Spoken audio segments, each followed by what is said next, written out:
that our streamlined solution isn't all salsa, no chips, right?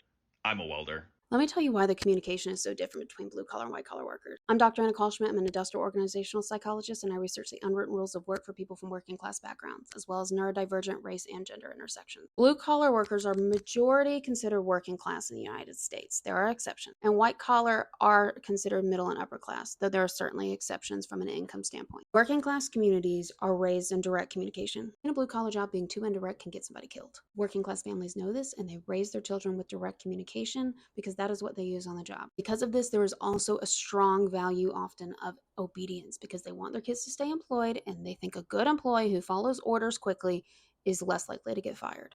This is different than middle class families. Middle class families may have people who own businesses, particularly upper middle class. They may be trying to get their kids to aspire to do that as well. They cushion their language more. There's not as much immediate unaliving risk in their work. And they're focused on trying to cushion relationship. Indirect communication, the point is social harmony. They're trying to avoid conflict to keep those relationships, those elbows greased and the networking going. They're trying to eliminate conflict, which is impossible, especially since half the world uses direct communication. So inevitably, somebody's going to be um, confused at best and offended at worst. I know when I first started working in bougier environments, I was at first offended. I thought people were withholding information, they didn't trust me, and they didn't want me to know what was going on and were intentionally trying to get me to fail. There is no one way to communicate, and learning how to switch between the two and recognizing what people's cultures are is a skill I call cultural agility. I just trained a group of leaders in manufacturing on this last week because not knowing when to switch and how actually impacts the customer experience of people from various classes